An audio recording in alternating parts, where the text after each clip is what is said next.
前幾日有個客問我：鐘生，你係邊種風格嘅經紀啊？你係寧願要攞個高價啊，定係為咗成交猛咁谷嗰個屋主去降價？邊種類型？我話我嗰日我諗咗陣啊，我話我係屬於嗰種係睇情況而定嘅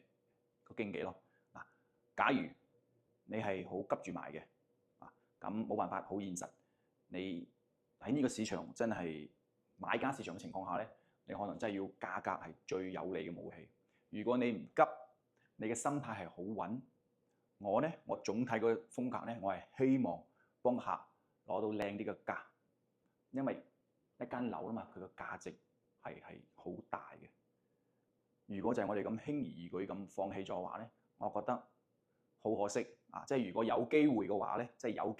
我話確保你呢個交易係喺法律上係冇受到任何嘅侵害嘅情況下咧，我係盡量希望係俾啲時間我係希望可以幫個客攞個好價。呢個我嘅大方向，啊！因為點講咧，即係話我哋可以用好激烈嘅措施，或者係用啲好單打嘅手段去谷住個客落價，但係我唔係呢種人，我唔係呢種風格嘅人。雖然即係我可以做得到，但係我真係做唔到，係咁谷住個客降價。我做唔到啊，因為我畢竟今年係2026年啊嘛，我已經係做咗經紀20年，所以係好多嘢我係可以好冷靜咁處理，個心態係好穩嘅，即係無論個市場好定係壞，我都可以相對嚟講係做得好穩陣嗰啲啊，因為我覺得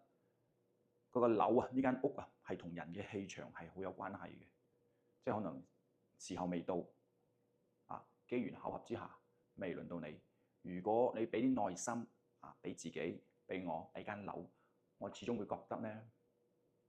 我可以幫你買得個價好啲啊。畢竟我做咗20年，班人同我打交道咧，相對嚟講係我係同人打交道時有種氣場喺度啊。做咗20年嘅老嘢嘅氣場喺呢度啊。所以咧無論買定係賣，我覺得我係真係可以幫到個客嘅。雖然啦，好似我哋咁而家好多人語言都冇問題啦，佢哋覺得揾個本地經紀好容易溝通咩啊，其實咧講到溝通嘅話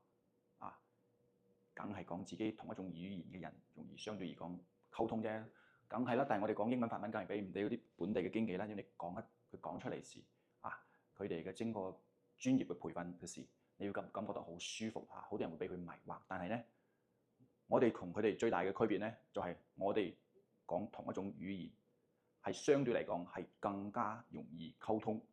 係我會站喺你嘅立場上更多啲，唔似啲本地經紀，佢哋係為咗成交而幫你做嘢啫。佢哋幫你做嘢為咗佢自己啫。呢個好現實佢哋就要成交啫，想盡辦法谷你落個價唔係話佢哋唔會幫你賣個好價，但係我睇咗咁多年，我做咗20年啦，相對嚟講佢哋比我冷血啲，我更加溫情少少呢個係我係喺呢樣嘢上，我俾唔到好多人呢樣嘢，我的確係我個弱點嚟嘅。我會更溫情少少，希望幫你攞到嗰間好啲我做唔到殺手呢種經紀所以我覺得呢個係我同人哋最大嘅區別咯。所以當時嗰個客問我，我就覆返佢，睇情況而定，但係如果你俾個委託我，俾個樓我賣定係租或者我帶你去買樓，我會好冷靜咁盡量咁從賣嘅方面嚟講啦，希望俾多啲時間我幫你買個好價。當然啦，你如果係要計算你嘅時間成本啦，係咪先？如果買嘅我仲犀利啦。其實我幫人買樓真係好叻㗎，我會殺到個買家好慘。所以話咧，雙字個經紀經常係精神分裂就係咁樣啦。That's it。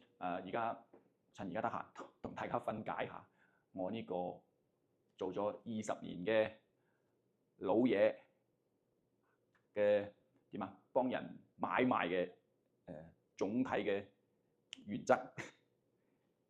希望大家可以有需要嘅話，多啲嚟揾我。我係鍾強，多謝大家。